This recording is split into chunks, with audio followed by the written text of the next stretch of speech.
Hello दोस्तों, Omkar institution में आपका स्वागत है। दोस्तों, एमपीपीएससी प्रीलिम्स की इकाई 8 कौन सी दोस्तों, यूनिट 8 को मैं आप लोगों के लिए लेकर आया हूं, जिसमें हम क्या करेंगे दोस्तों, करेंट अफेयर्स जो है राष्ट्रीय एवं अंतर्राष्ट्रीय घटनाक्रम को तो देखेंगे ही सही, साथ में मध्य प्रदेश के करंट अफेयर्स को भी हम यहाँ पर अच्छे से कंप्लीट करेंगे, जिससे हमारी यूनिट 8 जो है एमपीपीएससी प्रीलिम्स की यूनिट 8 वो यहाँ पर समग्रता के साथ क्या हो जाए, कंप्लीट हो जाए। यकीन मानो दोस्तों, बेहतर तरीके से सारी बातें हम यहाँ पर अच्छे से कंप्लीट करेंगे, हर बिंदु को बेहतर तरीके से देखेंगे। ठीक है, तो अगर आपने कल की क्लास नहीं देखी तो कल की क्लास जरूर देख लीजिए, जिसमें हमने डिस्कस किया था कि हम किस प्रकार से हमारी तैयारी को आगे बढ़ाएंगे। प्लस इसके साथ साथ दोस्तों हमारी नई बैच जो है स्टार्ट हो रही है कब से, 15 नवंबर से। इस पर मैंने कल अच्छे से डिस्कस कर दिया है, जिसमें प्री प्लस मेंस 2025 को जो स्टूडेंट टारगेट कर रहे हैं उनके लिए जो है ये नवीनतम बैच जो है क्या हो जाएगी, प्रारंभ हो जाएगी कब से, 15 नवंबर से। ठीक है, आगे की कहानी आपको मैंने कल समझा दी थी। चलो शुरू करते हैं दोस्तों हमारी आज की प्रमुख खबरों से, जिसमें ये कुछ नाम जो है इनको तो हम देखेंगे, साथ ही साथ दोस्तों सबसे पहले अगर मैं बात करूं मध्य प्रदेश के संदर्भ में, तो हम मध्य प्रदेश का करंट अफेयर्स भी यहाँ पर देखेंगे, जिसमें हम दोस्तों हाल ही में जो ये प्रमुख प्रमुख खबरें हैं इनके बारे में देखेंगे। गुड़ी पड़वा के बारे में जो है हमारे सीएम साहब ने कुछ चेंजेस किए हैं, यहाँ पर ये देखेंगे। ठीक है, ये दिव्यांग कला मेला का जो आयोजन होगा मध्य प्रदेश में, इसके बारे में अच्छे से पढ़ेंगे। ठीक है, पहली स्पोर्ट्स मेडिसिन यूनिट जो है बनने वाली है, इसके बारे में अच्छे से चर्चा करेंगे, जो हमारे मध्य प्रदेश का प्रमुख बिंदु है और यहाँ से प्रश्न बन भी सकते हैं। रामसर साइट, जिसके बारे में हमने जो कल सारे क्वेश्चन देखे थे उनका रिवीजन भी करेंगे कि रामसर साइट मध्य प्रदेश में कितनी बन चुकी है। उसके बाद चुनाव आयुक्त कौन बने हैं मध्य प्रदेश के, फिर उसके बाद हाल ही में रजिस्ट्री के लिए एक नई जो है डिजिटल प्रक्रिया शुरू की गई है, एक पोर्टल लॉन्च किया गया है, उसके बारे में भी हम यहाँ पर देखेंगे। प्रदेश का दूसरा कृषि इंजीनियरिंग महाविद्यालय कब जो है शुरू होने वाला है, ये सारी बातें हम मध्य प्रदेश के संदर्भ में भी देखेंगे। तो दोस्तों शुरू करते हैं हमारी राष्ट्रीय खबर से। ठीक है, और हमारी राष्ट्रीय खबर जो है उसके बारे में हम अच्छे से क्या कर लेते हैं, यहाँ पर देख लेते हैं। ठीक है, ये कुछ नाम जो है यहाँ पर गलत दे दिए। चलो प्रारंभ करते हैं दोस्तों हमारे पहले प्रश्न से।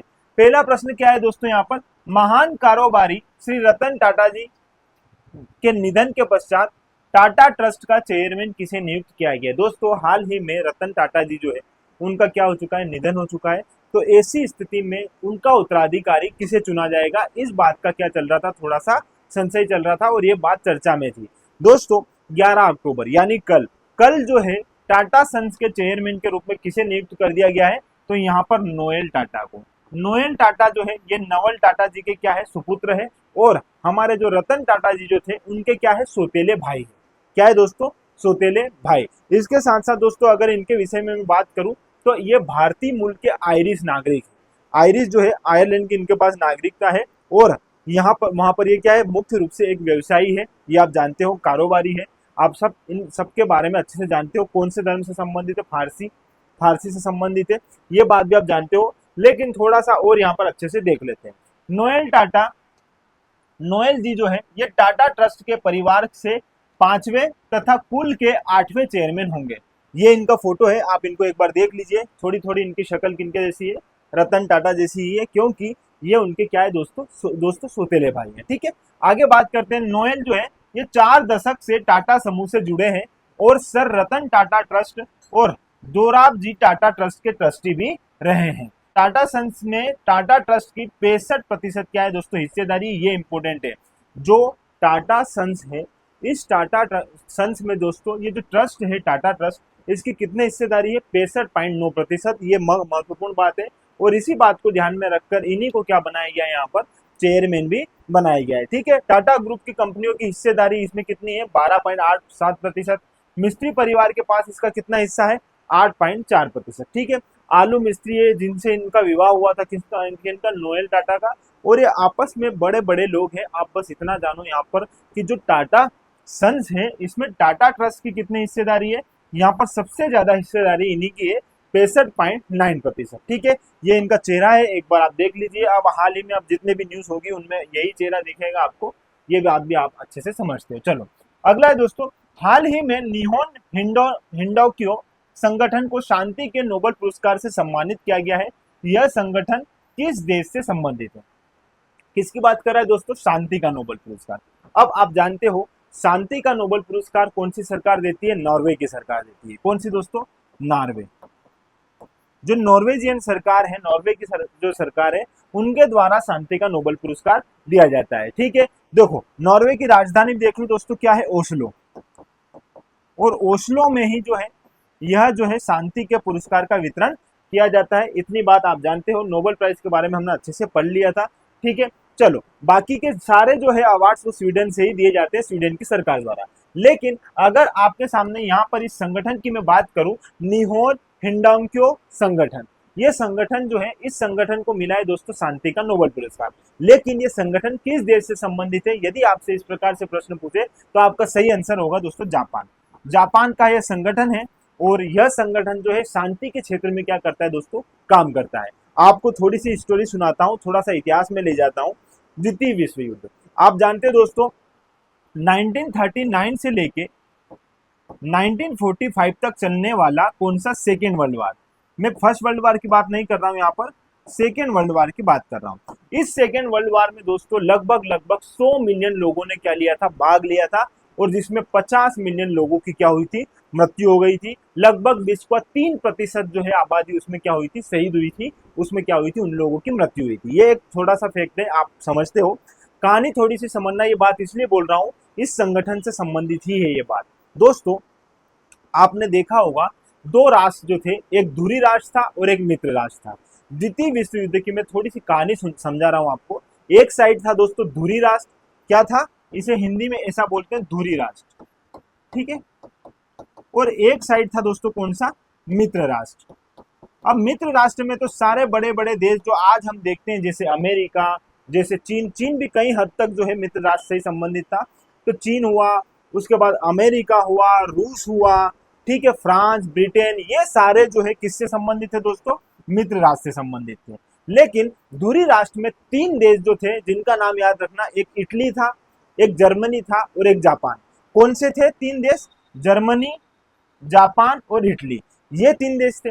दोस्तों द्वितीय विश्व युद्ध जब चल रहा था तो लगभग ये धुरी राष्ट्र हैं, कहीं भी पीछे नहीं हट रहे थे। सारी जगह जो है अपना परचम हर जगह बुलंद कर रहे थे। लेकिन थोड़ा सा ओवर कॉन्फिडेंस में आकर जापान क्या कर देता है? अमेरिका पर भी बमबारी कर देता है। क्योंकि अमेरिका जो है दोस्तों पूर्ण रूप से जो है द्वितीय विश्व युद्ध में शामिल नहीं हुआ था, लेकिन जापान ने कर दी थी यहाँ पर थोड़ी सी गलतियां, और जापान ने जो है वहां पर अमेरिका के कुछ स्थानों पर गिरा दिए थे छोटे छोटे बम। ठीक है, अब इस वजह से दिक्कत ये बढ़ गई कि अमेरिका को भी आना पड़ा। अब द्वितीय विश्व युद्ध में जैसे ही अमेरिका आया, तो अब अमेरिका आएगा तो स्थिति स्पष्ट हो जाएगी। अमेरिका ने क्या किया दोस्तों? थोड़ी सी देर शांति बनाई रखी और फिर जापान पर, कहां पर? जापान पर जो है 2 प्यारे प्यारे बम गिरा दिए। ठीक है, एक का नाम था दोस्तों क्या है? देखो 2 बम कब गिराए? एक गिराया 6 अगस्त को, 6 अगस्त 1945 को, और एक गिराया था दोस्तों 9 अगस्त 1945 को। ये बात आप सबको पता है। जो 6 अगस्त को जो गिराया था दोस्तों, उसका नाम था दोस्तों लिटिल बम, लिटिल बॉय। ठीक है, और जो 9 अगस्त के दिन गिराया था, वो गिराया था दोस्तों फेटमैन। अब इनके स्थान समझना, जो 6 अगस्त 1945 के दिन जो बम गिराया था अमेरिका ने, वो गिराया था हिरोशिमा पर। यह जो है जापान का अच्छा बड़ा शहर है हिरोशिमा। और जो 9 अगस्त के दिन गिराया था, ये था नागासाकी। ठीक है, ये बात आप अच्छे से यहाँ पर याद रख लेना। तो इन 2 शहरों पर जब अमेरिका ने बम गिराया तो जापान पूरी तरीके से हो गया तहस नहस, और जापान ने अपने घुटने टेक दिए। जब जापान ने घुटने टेक दिए, आत्मसमर्पण कर दिया, तो जर्मनी और इटली ने भी अपनी स्थिति समझी और उन्होंने भी फिर जो है इस युद्ध को विराम करने की बात कह दी। ठीक है, और इस प्रकार द्वितीय विश्व युद्ध में धुरी राष्ट्रों की क्या हुई? बहुत बुरी तरीके से पराजय हुई। ये पूरी कहानी तो आपको पता है। लेकिन प्रश्न क्या बनेगा दोस्तों? जापान जो है आपको 6 अगस्त के दिन कौन सा? हिरोशिमा पर कौन सा बम गिरा था? Little boy.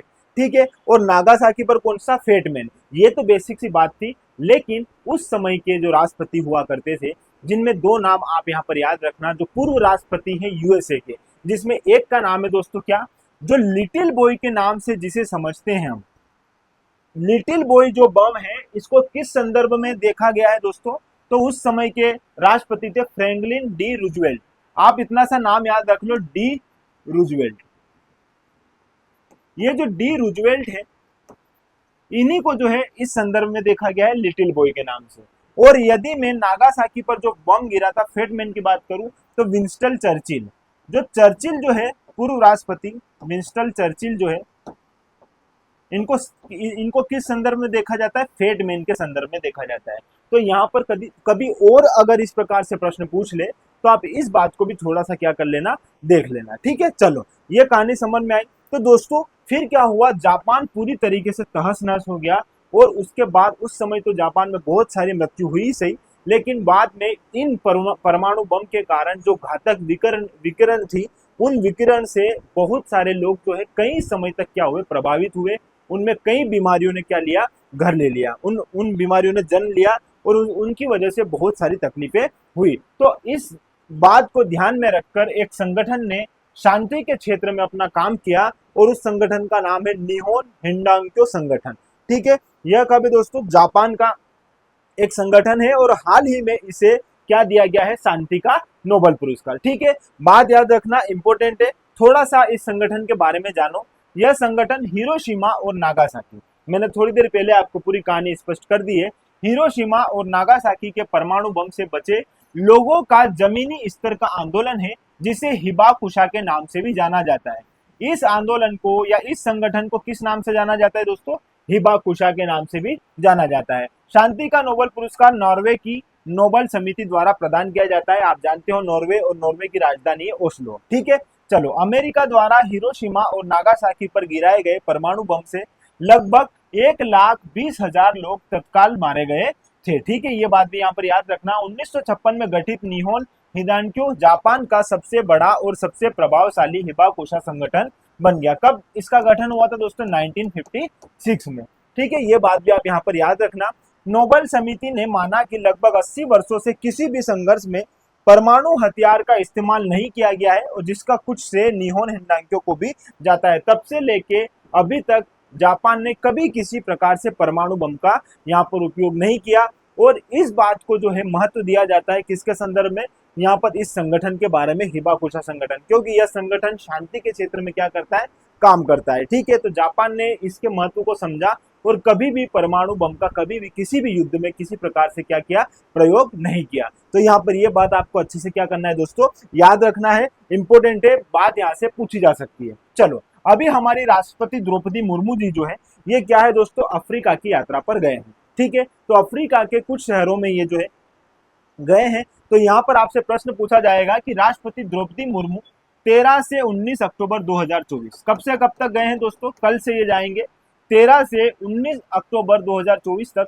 अल्जीरिया, मॉरिटेनिया और मलावी, इन तीनों शहरों की ऐतिहासिक राजकीय यात्रा करेगी। ठीक है, तो ऐसा हमारे देश में पहली बार हो रहा है कि हमारे देश की जो राष्ट्रपति जो है वो क्या कर रही है, अफ्रीका के इन 3 देशों में क्या करेगी, यात्रा करेगी। इन 3 देशों के नाम क्या क्या है, अल्जीरिया, ठीक है, मॉरिटेनिया, मलावी और युगांडा। तो कौन से क्षेत्रों की यात्रा करेगी, यहाँ पर क्वेश्चन में ही जो है आंसर दे दिया था, बस आपको थोड़ा सा याद रखना है दोस्तों। यहाँ पर क्वेश्चन में प्रिंट मिस्टेक हो गया है, थोड़ा सा देखना। किन शहरों में, अल्जीरिया, मॉरिटेनिया और मलावी, तीनों नाम यहाँ पर याद रखना। इन तीनों देशों में राजकीय यात्रा पर गई है हमारी राष्ट्रपति महोदया। ठीक है, देखो थोड़ा सा इनकी स्थिति देख लो, अल्जीरिया, मॉरिटेनिया और मलावी की। पहले इनका यहाँ पर ये देखो, ठीक है, ये दोस्तों अल्जीरिया, ये अल्जीरिया है। सबसे पहले वो कहाँ पहुंचेंगे, अल्जीरिया पहुंचेंगे। ठीक है, अल्जीरिया, फिर ये मॉरिटानिया, यहाँ पर से फिर दूसरी यात्रा हमारी यहाँ पर होगी। फिर यहाँ से सीधा कहाँ आएंगे दोस्तों, यहाँ पर मलावी। ये मलावी एक छोटा सा देश है यहाँ का, और बहुत गरीब देश है दोस्तों मलावी। तो इन 3 देशों में जो है यात्रा पर, राजकीय यात्रा पर गई है हमारी राष्ट्रपति महोदया।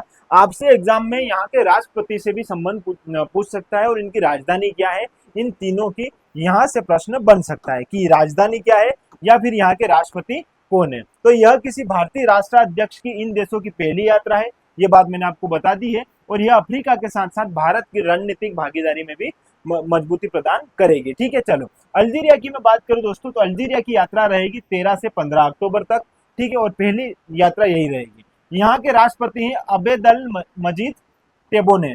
ठीक है, टेबोने जो है यहाँ के क्या है दोस्तों, राष्ट्रपति। आप टेबोने से याद रखना, अल्जीरिया, टेबोने। और यहाँ की राजधानी क्या है? अल्जीयर्स, ये आपको पता होगा दोस्तों। दूसरा है मॉरिटानिया। 16 अक्टूबर को हमारे राष्ट्रपति महोदया कहाँ पहुंचेंगी? मॉरिटानिया। और यहाँ के राष्ट्रपति मोहम्मद ओलद शेख अल गजोनी। ठीक है, जो गजोनी जो है वो मॉरिटानिया के क्या है दोस्तों? राष्ट्रपति है। और यहाँ पर राजधानी अगर मैं बात करूँ इसकी, तो राजधानी नोआकचाट। नोआकचाट जो है इसकी राजधानी है मॉरिटानिया की। और मलावी की मैं बात करूं तो 17 से 19 अक्टूबर की जो अंतिम यात्रा जो रहेगी वो मलावी की रहेगी। और फिर वापस जो है हमारे राष्ट्राध्यक्ष हमारे देश पहुंच जाएगी। मतलब राष्ट्रपति जो है यहाँ के कौन है? Lazarus McCarthy Chakwera. और यहाँ की राजधानी दोस्तों लिलोंगवे। तो ये राजधानी और राष्ट्रपति, ये दोनों बिंदु आपको यहाँ पर देखने होंगे। कभी एग्जाम में यहाँ से पूछा जा सकता है। देखो होता क्या है, कोई भी देश चर्चा में क्यों रहता है? या तो कुछ वहां का व्यक्ति हमारे यहाँ आया हो, वहां का जो राष्ट्राध्यक्ष है या जो प्रधानमंत्री है वो हमारे देश में आया हो, तो उस देश से संबंधित प्रश्न बन सकते हैं, जैसे कि मुद्रा, जैसे कि वहां की राजधानी, जैसे कि वहां का राष्ट्रपति। लेकिन अगर कई बार हमारे देश के राष्ट्रपति भी अगर कहीं पहुंचते हैं, प्रधानमंत्री कहीं पहुंचते हैं, तो उस देश से भी संबंधित प्रश्न वहां पर बने जा सकते हैं। ठीक है, अगर वहां पर कुछ जीर्णोद्धार किया है या किसी मूर्ति का अनावरण किया है या कुछ भी ऐसी स्थितियां बनी होती है, तो वो प्रश्न पूछे जा सकते हैं एग्जाम में।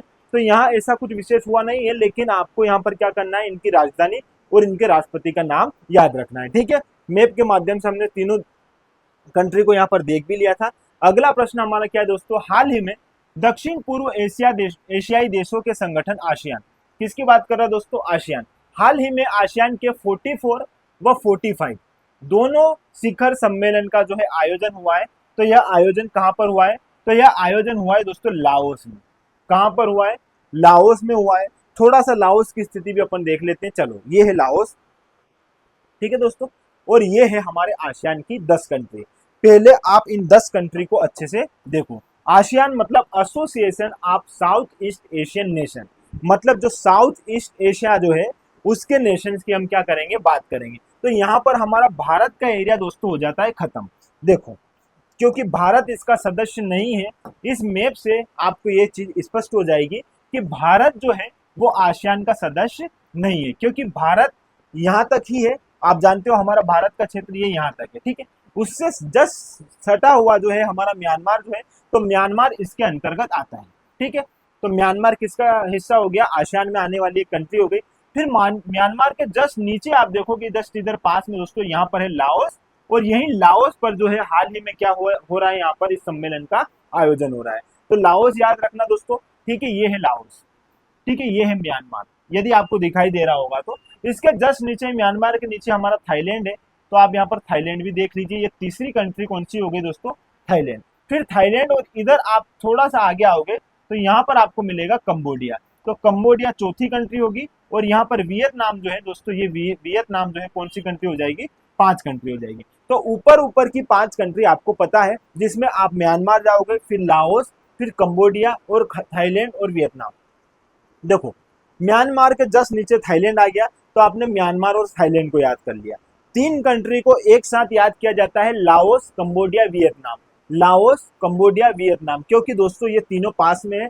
तो यहाँ पर 5 कंट्री आप ऐसे नाम याद रख सकते हो कि म्यांमार, म्यांमार के नीचे थाईलैंड, फिर अगर बात करते हो लाओस, कंबोडिया और वियतनाम की। ठीक है, तो यहाँ पर 3 नाम हो गए, लाओस, कंबोडिया, वियतनाम, म्यांमार और थाईलैंड। 5 कंट्री ये हो गई। अब जो नीचे वाला एरिया है इसको थोड़ा सा देखना दोस्तों। यहाँ पर आपको फिर से 5 नाम मिलेंगे, जिसमें ब्रुनई।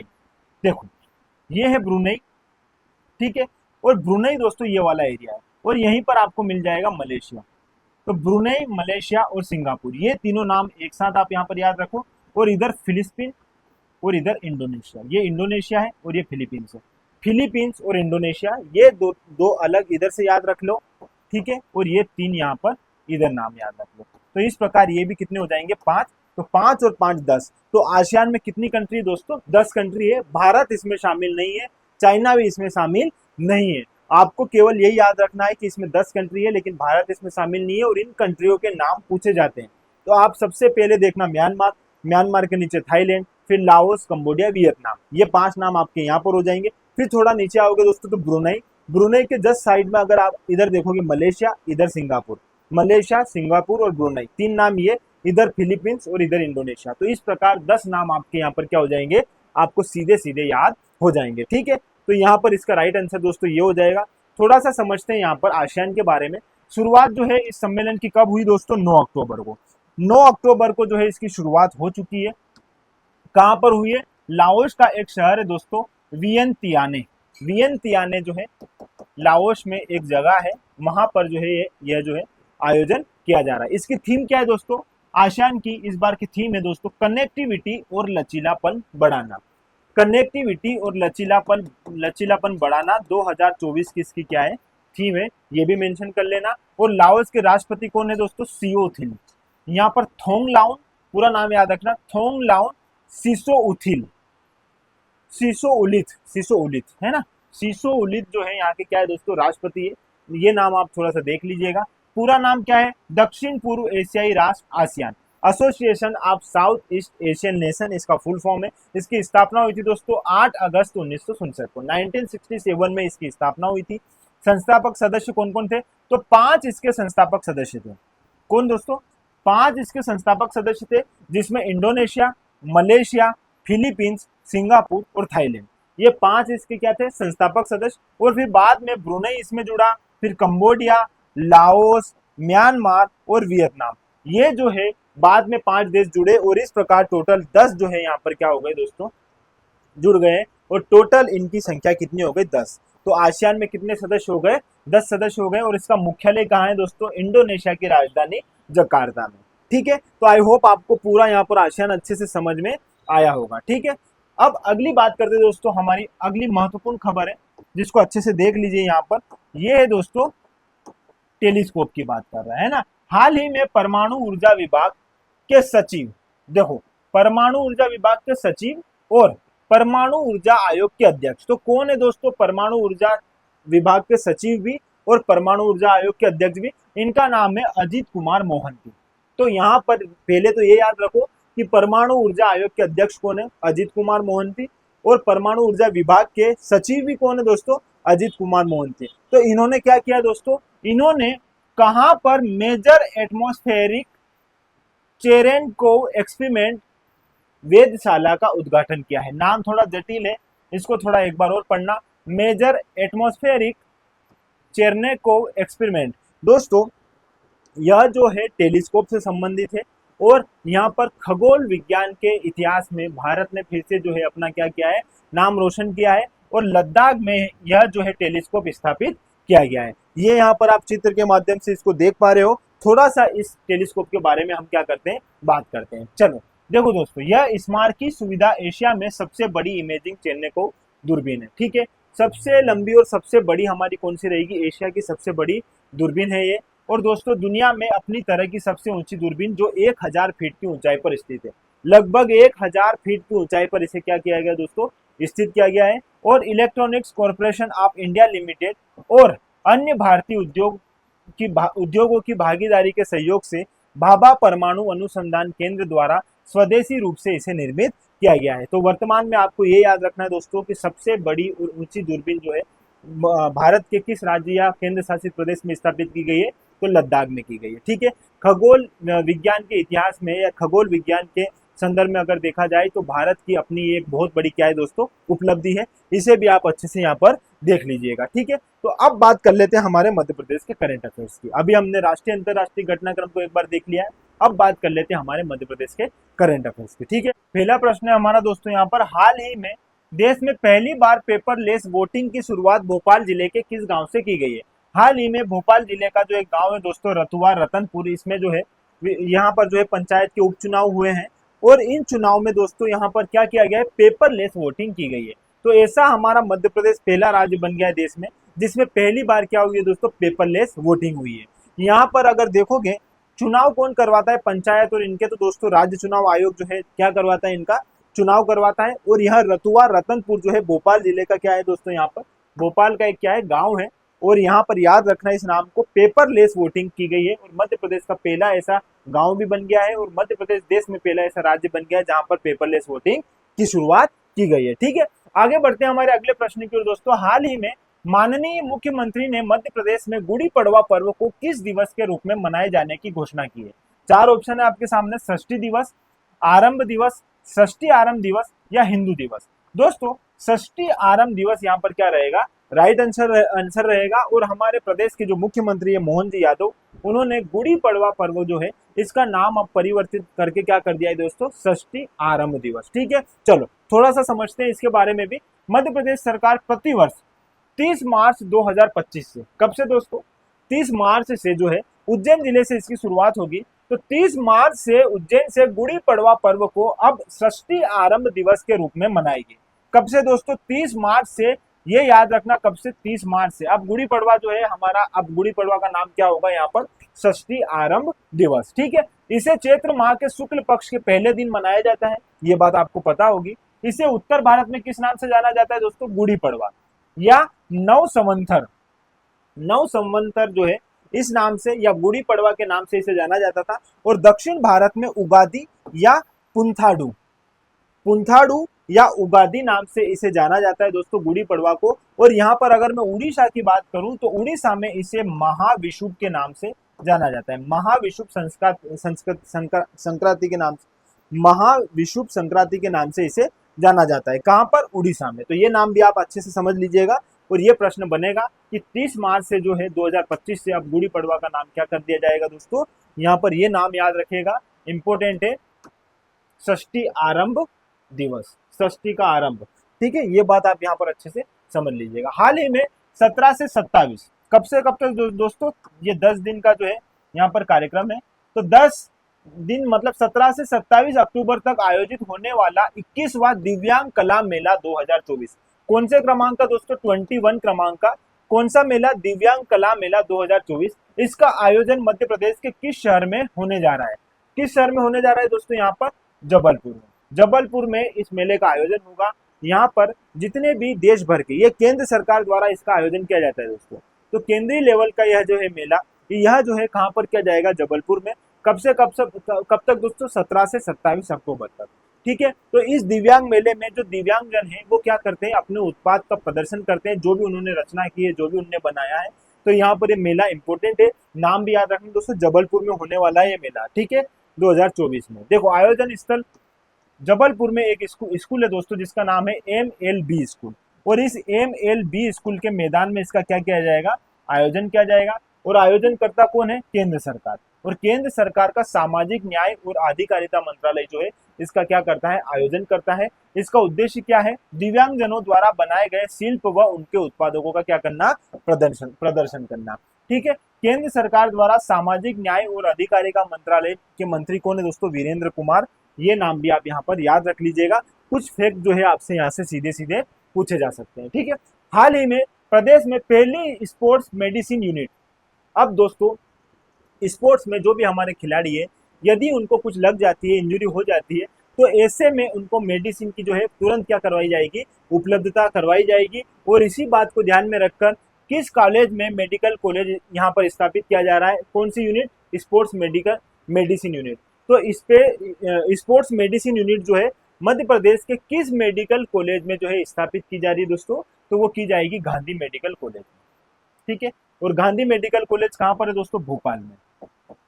यहाँ पर इसका क्या किया जाएगा, इस यूनिट की स्थापना की जा रही है, कौन सी, स्पोर्ट्स मेडिसिन यूनिट की। ठीक है, ये बात याद रखना। गजरा राज्य जो है आप जानते हैं दोस्तों, ये हमारे राज्य का पहला जो है क्या है, मेडिकल कॉलेज है, ये बात आपको पता है। महात्मा गांधी मेडिकल कॉलेज जो है ये हमारा, इसे महात्मा गांधी मेमोरियल कॉलेज के नाम से भी जाना जाता है। और ये कहाँ पर है, इंदौर में। ठीक है, अटल बिहारी वाजपेयी मेडिकल कॉलेज कहाँ मिलेगा आपको, विदिशा में। ठीक है, ये कुछ याद रखना नाम। यह जो है फर्स्ट 1946 में इसको स्टैब्लिश किया गया था ग्वालियर में। ठीक है, तो ये कुछ नाम है जो आपको याद रखना है, एग्जाम में आपसे सीधे सीधे यहाँ से प्रश्न बन सकते हैं। अब दोस्तों रिवीजन कर लेते हैं हमारे कल का। हम जब भी जो पिछली क्लास रहती है उसका फिर से हम क्या करते हैं दोस्तों, रिवीजन करते हैं। जल्दी जल्दी उनको हम क्या करते हैं, अच्छे से देख लेते हैं, केवल सही आंसर तक पहुंचते हैं और फिर आगे बढ़ जाते हैं। इससे क्या होता है, हमारे 2 दिन का करंट अफेयर्स हम एक साथ क्या कर लेते हैं, कंप्लीट कर लेते हैं। जिससे दोस्तों पिछली क्लास में हम अच्छे से उनका डिस्क्राइब कर लेते हैं और आने वाली क्लास में हम केवल एक बार उनको अपनी नजरों के सामने से निकाल देते हैं। इससे हमारा क्या रहे, 2 दिन का रिवीजन जो है अच्छे से हो जाए। पहले हम बात करते हैं दोस्तों तवा जलाशय के बारे में। तवा जलाशय के रामसर साइट में शामिल होने के पश्चात मध्य प्रदेश में रामसर साइट की संख्या कितनी हो गई दोस्तों, 5 हो गई है।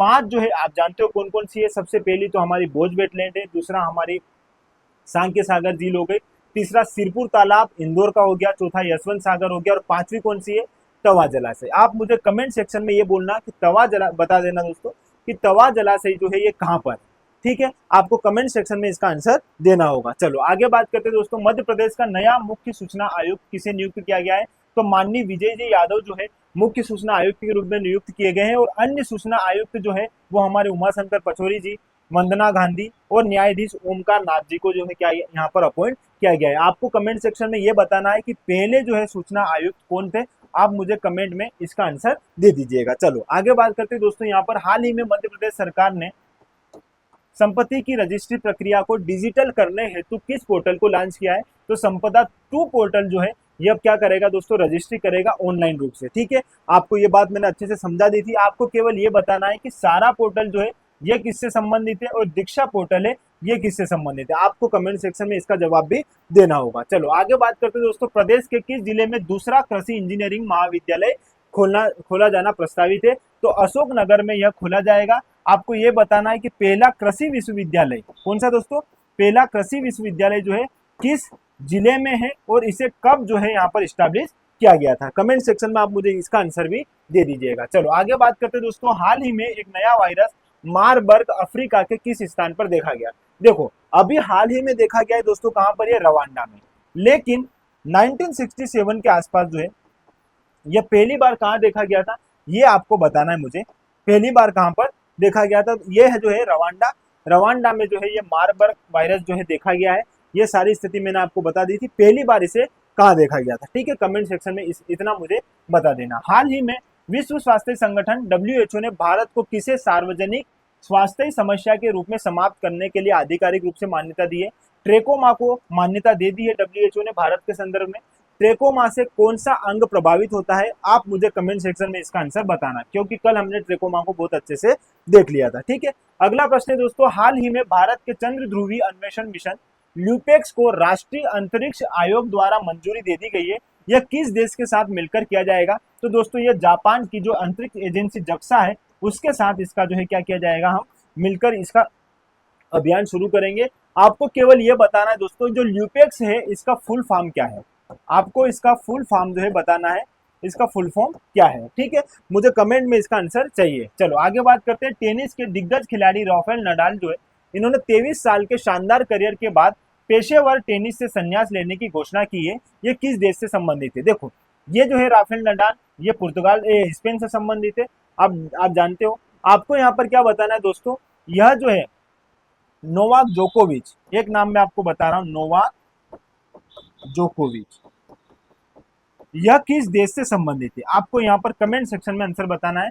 राफेल नडाल तो स्पेन से संबंधित है, नोवाक जोकोविच जो है इन्होंने सबसे ज्यादा टाइटल जीते हैं, आप जानते हो दोस्तों 24, टेनिस के जो ग्रैंड स्लैम है इन्होंने 24 जीते हैं, और जो हमारे स्पेन के खिलाड़ी हैं जिनका नाम राफेल नडाल है इन्होंने जीते हैं दोस्तों 22, ठीक है, कितने 22 जीते हैं। तो यहाँ पर 24 जीतने वाले जो नोवाक जोकोविच है ये किस देश से संबंधित है, आपको कमेंट सेक्शन में आंसर बताना है। आगे बात करते हैं, साहित्य के क्षेत्र में नोबेल पुरस्कार 2024 से किसे सम्मानित किया गया है, तो ये है हांगकांग, और इन्हें जो है हाल ही में क्या दिया गया है दोस्तों, यहाँ पर साहित्य के क्षेत्र में नोबेल पुरस्कार प्रदान किया गया है। इनके बारे में मैंने बता दिया था, भारत में पहले व्यक्ति थे रविंद्रनाथ टैगोर जिन्होंने साहित्य के क्षेत्र में नोबेल पुरस्कार प्राप्त किया था। तो उन्होंने उनकी जो रचना थी उस रचना को आप मुझे बताना, गीतांजलि है, लेकिन उस रचना को कब उन्होंने इंग्लिश में पब्लिश किया और फिर उन्हें जो है नोबेल पुरस्कार मिला, तो रविंद्रनाथ टैगोर को कब जो है नोबेल पुरस्कार मिला इसकी डेट आप मुझे कमेंट सेक्शन में बता देना, ठीक है। चलो आगे बात करते हैं दोस्तों, यहाँ पर ट्यूनीशिया के राष्ट्रपति के रूप में किसने अपना दूसरा 5 वर्षीय कार्यकाल हासिल किया है, तो उनका नाम है दोस्तों केस सईद। ट्यूनीशिया जो है इसकी राजधानी है ट्यूनिस, लेकिन आपको बताना है कि ये एशिया में है या अफ्रीका में है या आपके ऑस्ट्रेलिया में है, कहाँ का देश है ट्यूनीशिया, आपको केवल कमेंट सेक्शन में इस बात का आंसर देना है। चलो आगे बात करते हैं दोस्तों, अंतरराष्ट्रीय बालिका दिवस कब मनाया जाएगा, इसका आप मुझे कमेंट सेक्शन में आंसर दे दीजिएगा कि अंतरराष्ट्रीय बालिका दिवस कब मनाया जाएगा, ठीक है। तो दोस्तों आज की हमारी ये क्लास को अब हम विराम देते हैं, जिसमें हमने मध्य प्रदेश का करंट अफेयर्स देखा, जिसमें हमने राष्ट्रीय अंतरराष्ट्रीय घटनाक्रम को देखा। इसके साथ साथ जो कल हमने सारे क्वेश्चन जो अच्छे से हमने जिनका अच्छे से डिस्क्राइब करके हमने जिनको देखा था उनके भी जल्दी हमने यहाँ पर क्वेश्चंस लगा लिए। इससे क्या होगा, 2 दिन का हमारा रिवीजन भी हो जाएगा, प्लस हम जो पीछे पढ़ रहे हैं वो भी हमारे सामने अगर एक बार फिर से आएगा तो हम उसको लंबे समय तक याद कर पाएंगे। ठीक है, तो इस प्रकार दोस्तों जो प्रश्न मैंने बताए आपको, आप मुझे जरूर कमेंट सेक्शन में उनका आंसर दीजिएगा, ताकि मैं और बेहतर तरीके से आपके लिए अच्छे अच्छे प्रश्न लेकर आऊं। तो इस प्रकार दोस्तों जुड़े रहिए हमसे, और जुड़े रहने के लिए आपका बहुत बहुत धन्यवाद। Thank you.